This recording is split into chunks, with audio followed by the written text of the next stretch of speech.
Have you felt that you or someone you know is stuck in the victim cycle because there are so many things you can't control or you lost control of? Well, this one will be a great topic to talk about today. I am Lizzie with the Matadoras, and we have Deana here as well. And I just want to say thank you for taking the time to listen to us. Hello, everybody. Hey, so I really felt this was a valid and valuable topic to talk about today. And it comes from things in my own life, as well as things from many people in my life that have gone through this. And it's really important to address it. So let's talk about becoming a victim and having a victim mentality. And let's just get right to it. I want to talk about becoming a victim not only in relationships, but also becoming a victim in circumstances of your life, because both look a little bit different, but they really are sort of coming from the same core. And so we need tools to help ourselves not become a victim in any circumstance ever. We do not have to be a victim, and we do not have to feel powerless. So how do we become a victim in the first place? Well, experts say that becoming a victim and having the mentality definitely comes from usually trauma or abuse or neglect in your childhood. It's a deep belief that life just happens to you and you really have no control and maybe not even any responsibility for what goes on. So we can develop that early on and not even realize that we're acting in that mentality. Some of the signs, just a few of them, that you might have a victim mentality are that you constantly need external compliments, validation, and assurance that you're an okay person. You can't or don't even expect to get that from within yourself. Another one is that you blame other people for the way you feel. You don't really take personal ownership or responsibility for how you feel about things. You're always the victim of somebody doing something, saying something, behaving a certain way, and you kind of operate in that mindset often. Another one would be that you really have a difficult time setting boundaries. It's extremely hard for you to say no, especially if someone applies guilt or undue pressure. You end up saying yes because you just don't have that internal strength to really care more about your opinion and your feelings and what you want in that moment. And then also you could focus more on your defects than your strengths. And that's how you see yourself. So you can kind of subconsciously see yourself as weaker and maybe not as desirable and not as valuable. And then you might be a worrier. You might worry about the future. You might worry about the president. You might worry about the past. You might worry about things you've done. You might worry about fill in the blank. You're a worry wart. You worry all of the time. That's definitely an easy sign to pick up on. So being a victim, we want to talk about if you're in a relationship. So if let's say you're in a relationship right now and it's very, very difficult and you're having a rough time. And believe me, I'm speaking from experience here because I have been this person. And I also have many friends and family members who have been this person. So you're not alone if you're this person, okay? And there's no judgment here. But let's talk about getting out of the victim mentality in relationships. Okay, so first of all, you don't want to try to fix the person that you're in a relationship with. That will keep you in the victim mentality. And why? Because you are focusing on them. You are giving them advice. You might be giving them books. You might be dragging them to counseling. You're trying everything and it just doesn't stick. If that is you, you need to understand that you are trying to fix somebody else so that you are okay. I understand if this person is causing you great misery and constantly in your face and doing awful things to you and or your family. That does seem like the obvious answer, right? But if you've been down this trail and they are not changing and they might be good for a while, but they cycle right back to who they were, it is time to drop that. That is a sign that you might be in a victim mode. You need to work on you. You need to literally take the focus off of them and them getting better so you'll be okay. Put it back on yourself. Go to therapy, get some great books, gather a group around you of friends that will hold you accountable, that will also talk to you about things that maybe you do or things that you don't understand that are being done, and start to get healthy. Very important. All right, another thing in a toxic relationship that can make you stay in the victim mode is you don't say no to that person. You bend to their every whim. You try to keep the peace. You're trying to keep happiness in the home. You know, if you stand up to them and disagree, it's not worth it. It might cause strife. They might get angry. They might belittle you. They might just argue like a lawyer to where it is completely pointless. By the time they're done, you're the problem and you don't even know why you bothered. It is so important in a relationship like this to stand up for yourself and to speak your piece, even if it's going to cause strife. I'm not saying if that person is going to be overly abusive and cause terrible things and terrible damage to you, then at that point, yeah, you need to really start looking for a way out and you have to be very quiet. I'm talking about in a relationship where you are disappearing. The you in the relationship is getting smaller and smaller, less significant. You have less of a voice, less of an opinion, and you are kind of dying. You have got to stand up for yourself and you have got to say no or say what you did was wrong. And when they start to argue and tell you that it wasn't, you have to stand your ground. And this is one thing that my children pointed out for me in my relationship with my ex. They said, Mom, it would have been really good to see you taking back some ground, taking back yourself, standing up for what was right. It would have been really good to see that. Now, I knew that that would make him angry, and then the kids would see us fighting, and then we wouldn't have a peaceful home. And so I thought I was doing the right thing for the kids by creating peace. But they didn't feel that way as adults. You know, they're adults now, and they just said it would have been really good to see you model standing up for what was right and owning your own self, owning a sense of self, having something strong inside of you. So interesting to think about. Thirdly, build a network for yourself outside of your partner. The one thing that a toxic narcissist will want to do is to isolate you so they can dominate you even more. If they're the only advice you have and they're the only person in your ear, it's going to be a lot more difficult for you to actually figure out who you are, what is right and wrong. Was that behavior awful? Were you correct on your assessments? You need a group around you. You need a group of healthy friends and healthy people that will keep you in truth. It's so important for your own identity to have that. If you are already separated or divorced, that takes on a whole different role.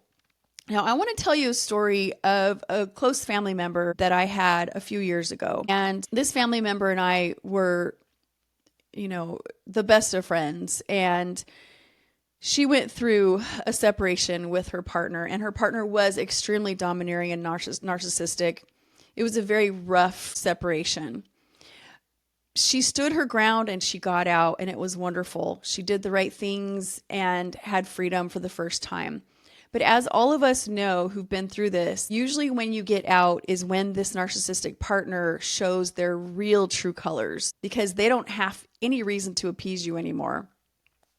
And this person got really ugly, and he started trying to coerce the children and take them away mentally by talking bad about their mother and saying that her divorce was, you get the picture. All these lies about how he was innocent and how, she should have never left. And then even more lies about her character and assassinating her character. And she did fine until this type of thing started happening. And when things got rough, then it got really hard for her. All the kids were on her side at first. They were listening to their dad. They were spending time with their dad. Their dad started a whole new life. He got involved with somebody else very quickly, which is extremely common in these situations. And my family member, I'll just say cousin, my cousin, we'll call her Jane. Jane just really, really couldn't handle what he had done, how he behaved toward her. She started really, truly understanding how bad his abuse was while they were together. And she was angry, and she had a right to be. 100% right to be. But she's starting to realize these truths in layers, and uncovering more truths, because sometimes when they're gone, you'll find things out that you weren't seeing before or looking for before. And the fact that he got with somebody right away as if she never mattered. And it went on. And that was completely understandable. We all have to go through our grieving. We all have our time of being angry. I can't believe they did this to me. And then they just ran off with somebody else. And as if I didn't matter, as if our relationship didn't matter, completely justified feelings and emotions. What happened was, though, is that she continued to stay in the victim mindset. She continued to wonder what he was doing. She would ask the kids what he was doing and what they all did together, and ask about the girlfriend, ask about everything that was going on in his life, in his job, you name it. It was like she was still connected to him. Obviously, we understand trauma bonding. This was definitely a trauma bond, absolutely. But we're talking like a year went by, 2 years went by, 3 years went by, and she could not stop obsessing over what he was doing and who he was as a person. And this became this toxicity inside of her. It was absolutely awful. She would get angry with the children if they wanted to spend time with him or if they had a good time at his home. She was furious with them. And when they started getting older and they could make decisions on their own, then she felt like, what he did to me. How dare you? You are being disloyal to me by spending time with them, which put the kids under tremendous amounts of stress and pressure. They didn't know what to do because in their mind, the two of them had divorced, not just, dad wounded mom and mom had to leave. In their mind, this was still their dad. This was still their mom. They made adult decisions to separate. The kids could not really understand or see that dad was this horrible person. And she was very offended by that. So this toxicity continued and the victim mentality continued until finally she went to therapy and she really started getting some insight and some help with starting to focus on her own life. You will never step out of victim mode if you are constantly obsessing over your ex and what they are doing and what they have done and what they did to other people. And this also goes for a toxic relationship in a workplace.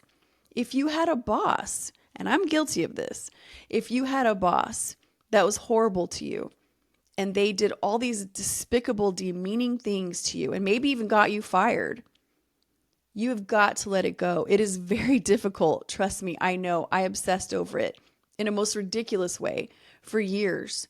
It took away my joy. But what was I doing by doing that? And what was my cousin Jane doing by continually obsessing over her ex and his life and what he was doing and not living her own to the fullest? Not only staying in the victim mode, but you're giving that person power. The power and the bullying and the abuse and the awful things they did to you in the relationship are still occurring when you give them power. So you've got to let go of that ex. You need to tell your friends and family not to talk about them, not to tell you what they're doing, even if it's a fun gossip session. If it is triggering you and your buttons are still being pushed by your ex and they're not even in your life, this has to stop. Do not spy on them. Do not watch them. Do not get angry at every offense or everything they do that you think is horrible. Do not get angry if they're hanging out with your children or they're hanging out with old friends of yours. Everybody has a right to their own choices, and you need to focus on you and getting a new life. If you don't, you're going to stay a victim and you might as well just be married to this person, or you might as well just be working at that old job. All right. That was a little rough, I know, but I don't want you to live there and be that person, okay? You need to get free and have joy and happiness. And you're so focused on your own life that you don't give a darn what your ex or what your previous boss or that family member that was horrible to you, you don't give a darn what they're doing because they don't hurt you anymore. Your buttons are not open for them to push. They can't have control anymore. You're no longer a victim and you retain your power. That is what I want for you. Okay, so let's talk about becoming a victim of your circumstances. It's a little bit different, but again, has some of the same roots. Recently, I had a big health scare. The cancer word was brought up when some lab tests came back extremely abnormal. And let me tell you something, nothing gets your attention like that. I was absolutely terrified. And I already have some adrenal problems where my cortisol can go from 0 to very, very high in no time. And that came from a job where I was under extreme pressure. I was a manager. It was years and years of excess work and excess stress. And then, of course, I had that boss that was completely targeting me. So with all that, I developed this crazy adrenal problem where I think I just burned out my adrenals completely. So for me, anxiety is crippling and I have to really watch it. So let's talk about being a victim of your circumstance. And I'm going to put this in the context of a health situation. For you, it could be anything. It could be something going on in your life. It could be a job layoff. It could be financial problems. It could be a sick child. It could be anything. But let's talk about not being a victim of any circumstance in your life and some ways that you can help take that back. Okay? You cannot control or help circumstances when they happen to you, but you 100% can control how you respond to them, and you cannot let them take you out. Okay? You cannot let them, you can refuse to let them take over, make you obsess, and make you crazy, just like the other examples I talked about earlier. Okay, so first and foremost, do not let fear or anxiety control you. If you get some bad news or things are happening in your life, or you're one of those worry warts I told you about, that you're worried about your future because the Middle East is talking about this, and this president is happening, and that's happening, and that's happening, and first of all, you have to shut out those voices, okay? If you're one of those people that's getting on every website and every YouTube about the end of the world is coming and you better be ready, all those things, I'm not saying you shouldn't prepare and be wise and have some things set aside. That's smart for anybody.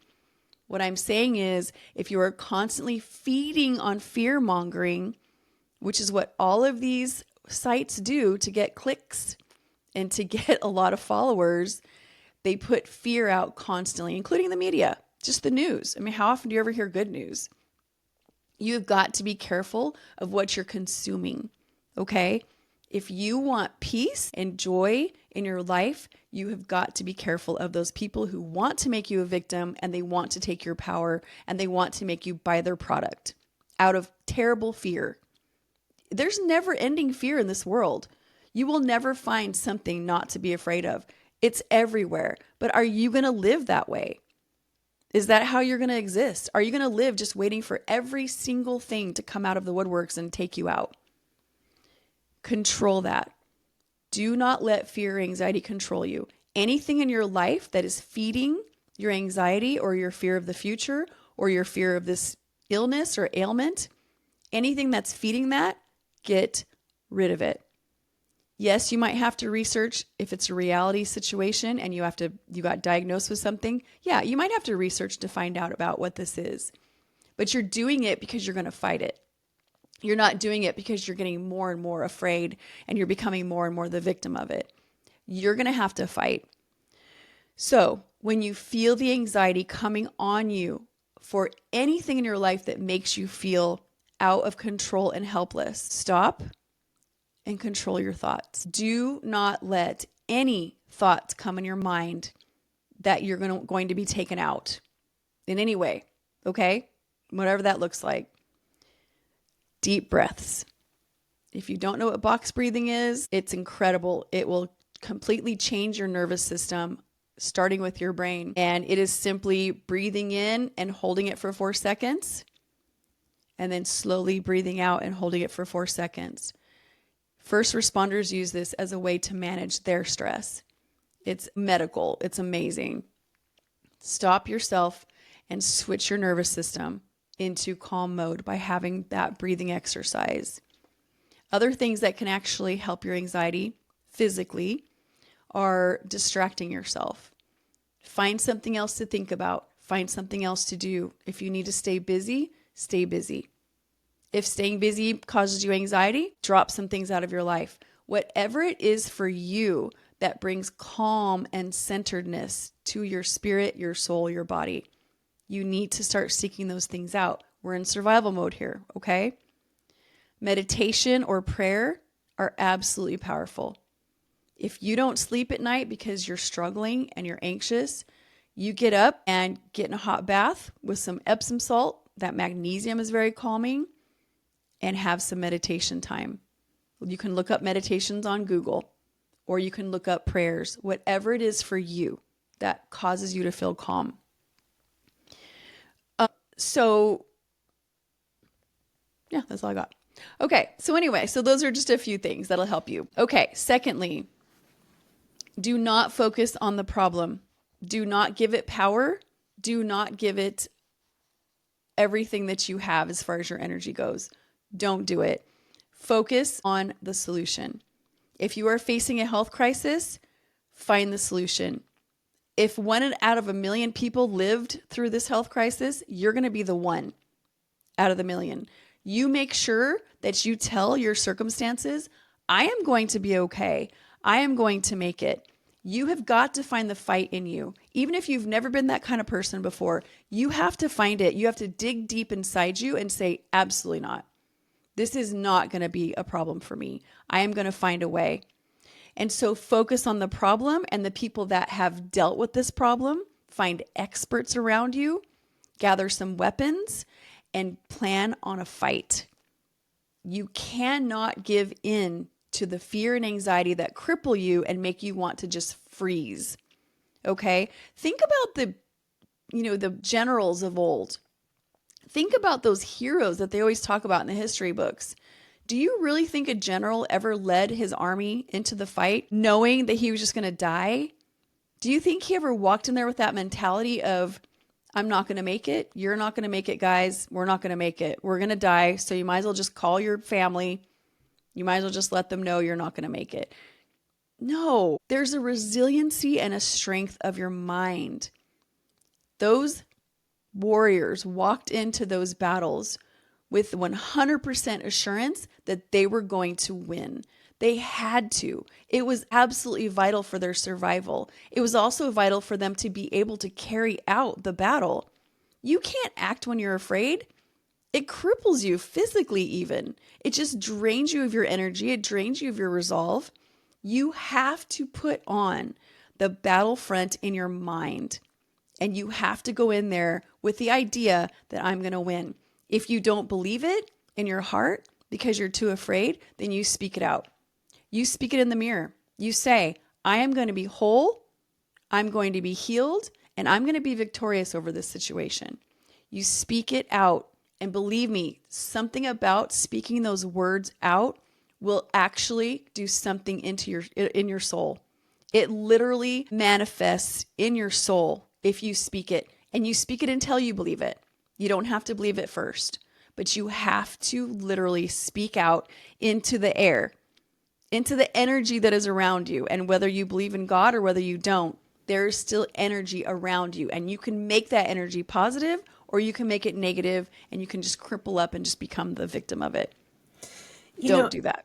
If it's okay, Deana, I was thinking, Deana and I have talked about this. I struggle with what we call public speaking phobia. And everything Deana said is so accurate because it's very obviously anxiety, but they don't really say it's anxiety, it's a phobia. And it is all about believing in yourself. Believing yourself when you sit in front of the microphone or when you stand in front of the public. It's about, if it's something that you can study, being prepared is critical. Making sure you eat well, and the box breathing. So you're saying everything. It's like, I've got to believe in myself and what I have to say, because there's something about that kind of power that we're giving ourselves as well to do what we need to do. Yeah, exactly, Lizzie. Exactly. I don't think we realize how much our thoughts attack us. Our own thoughts will say, you're going to fail. You're going to get out there and embarrass yourself if we're talking about public speaking. You're going to get up there and people are just going to be bored. People are going to laugh. You're going to trip on the stairs. You're going to fail. I mean, we don't pay attention to those thoughts, right? The We power of the just, mind. Yeah. yeah, the power of the mind. They just run rampant. Mm-hmm. And by the time they have their way with us, we are exhausted and we are terrified and we don't even want to face that. And I think too, with that type of mentality, what we end up doing, because that fear, that victim, the anxiety, we really talk ourselves out of making the changes because we think we're just going to fail anyway. So we're staying stuck on our hamster wheel, whatever that looks like. Exactly. I mean, how many times, Lizzie, have you just had a bad day and you just felt like you didn't like the way you looked that day? And, start looking in the mirror and that reaffirms all of your flaws and all of your shortcomings and all the reasons why you just shouldn't go out in public today. Yeah. I mean, how many, It's that right? fraud syndrome, the fraud syndrome kind of thing. I'm a fraud. I can't do my job. I can't do this. Yeah. And you feel like a fraud. Yeah. Yeah, you do. Yeah, exactly that. Or imposter syndrome, same kind of thing. When I was a manager in healthcare and I was thinking, these people that I'm managing know more than I do. Who am I? Like, why do I deserve to be in this position? And, that imposter syndrome can start to make you feel like a failure. But it's that resiliency of your mind. And the more that you build up your own confidence and refuse those negative thoughts that want to take you out, the more that you actually have confidence in yourself. And the more that you start to grow as a person. And your opinion of you matters. And your opinion of how you're going to perform matters. And when that happens, you can have a bully or you can have someone in your life that, doesn't like you or says ugly things about you. And it doesn't bother you. It only gets us when we believe what they say. And the only reason we believe what they say, you guys, is because we don't have a strong enough opinion and resiliency and validation of who we are ourselves, because we have never taken the time to build that up. And that could even be as simple as looking in the mirror and saying, you are beautiful. You are strong. You are talented. You're an amazing speaker. People connect with you. People connect with your heart. They want to hear what you have to say. You might even have to speak those things out, because I'm telling you, it is absolutely powerful to do that. And for those of you that do believe in the Bible even says that. It says, speak those things that are not as though they are. You are calling things out. You are speaking them into existence, and you are resisting all those ugly, disgusting, negative, destructive thoughts that circle around in your head minute after minute, day after day, and try to keep you bound. Okay. Anything else, Lizzie, on that? No, I thought that was very good. Yeah. Okay. I have a couple more points and then I'm done. All right. So with this health situation we were talking about earlier, if you get that diagnosis or you have that circumstance, again, you're going to have a moment where you're probably going to have to be anxious. You're going to have to process. That's normal. That's okay. Just like processing after a divorce or a separation, you're going to have those moments where you are going to feel, completely like a victim possibly and completely defeated. That's just normal processing, but you're not staying there. This is processing to come out of it. So with that situation, get your battle plan going. Yeah, you'll have to process. Yeah, you might be grieving. Yeah, you might be just completely shocked for what you're dealing with. But pass through that quickly and get to your battle plan. One of your plans, again, is going to be get help, get an expert panel, get people around you that know what they're doing, have been where you are. Facebook groups now are just absolutely amazing. I feel like there's a Facebook group for every element out there. And these ladies and gentlemen are exactly where you're at. They know how it feels. They know what they've tried. Oftentimes they've tried multiple different things before you've ever even arrived at this situation. And they know how to help direct you. They also may know how to comfort you. Now, sometimes these groups also can have a lot of people that are just in victim mode and they're continually complaining and acting like this is never going to get better and there's nothing they can do. If you find that, again, turn it off. Don't let anything in your life or in your environment that makes you feel panicked, anxious, or negative, okay? You need to surround yourself with positivity. That's it, period. You don't allow anything else in. Okay, but find good specialists, find good resources, even naturopathic medicine. Are there ways that you can manage this situation with eating differently, with maybe a different kind of movement for your body? Find out what works. And if it's not harmful and it's just an innocent supplement or cold plunges or fasting or anything like that that helps your body and helps your immune system, make it part of your battle plan, okay? You need a battle plan to hang on to. Okay, we already talked about letting no negative thoughts come into your mind. You decide that you're going to win this war, whatever that looks like, and that you will never be a victim of it. And you're going to train your mind to allow in only positive thoughts, and even maybe the idea that you could help other people once you get your footing back. That might make some people feel really wonderful about what they're going through, as that it's not a waste and it's for a purpose. That always helps me when I'm going through something in life. I always need to feel like there's a purpose and that I might be able to help somebody else out of that same pit.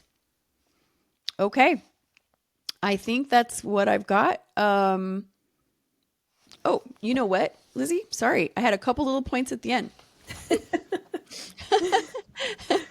This was just a little aside that I felt was really, really valuable. And it's really about ways that we give our power away. So part of being in victim mentality and victim mode is that we have given our power away. I didn't even realize in my previous relationship that I literally was giving my power away. I didn't even think I had power because I was raised to be powerless. You had a very overt, abusive father, and my mother seemed to just, I'm not saying she was okay with what he did, but he did what he did and nobody stopped him. So understanding that everybody has a measure of power and a measure of self. And when we stay in victim mode, we give that away. So growing your personal power and growing your personal self and really focusing on your thoughts and who you are. And this could take some books, some really good books, like books about codependency, some really great books and some great speakers, to help people have a more positive mindset on who they are. You might have to undo some things in the past from when you're a little kid, but at least I hope this podcast will help you recognize that that's where you're at so you can kind of know where your enemy is. All good points, all great reminders, even if that's your first time really processing it. I think part of the healing process is that we kind of do end up in some of our victim mentality, and it is part of the healing to get out of that victim mentality. And sadly, I have seen, and I know Deana too, that some people, it's really hard to get out of it. It's like almost like a trench that they can never escape from. And it breaks my heart when I see someone, like my cousin, who, it was just stuck in this vicious cycle of anger and hatred and never letting that person go, never forgiving them, never really truly just branching out to their own life where, they weren't connected to that other person anymore. It just broke my heart because, when they were in that place, they just had every chance to have a beautiful life that was their own. Mm-hmm. And a beautiful relationship with their children, even if their children didn't deny their father and tell them where to go. They had a chance to have their own beautiful relationship with those children and really speak into their lives and not trashing their father because, again, what good is that really doing? And I understand, believe me, I did my own share of telling my kids what really went on in the relationship and being extremely angry. But I realized, I'm the one that chose to leave and to have a better life. And now I am just being toxic. And every time they're around me, I noticed that they were just kind of not wanting to come around. because I was just spewing toxicities all the time instead of just focusing on them and enjoying their company. And I had to really understand that that was why they were withdrawing. So anyway, I hope this helps somebody out there. Well, well, Deana, thank you so much. That was awesome. Not like you were a guest on my show, but that's what it sounded like. No, seriously, we just love that information. And, if you're listening, if I can go ahead and just say, hey, can you just like us if on Spotify or Apple or, write a message or follow us on our YouTube channel? We'd really love to have your support and know that you're there. We see the numbers, but we would love to see the numbers just because it warms our heart to know that you're there. And hope that each time you listen to us, that we care deeply about you. But thank you again for taking the time to listen, and I hope you have a wonderful day. Thank you so much.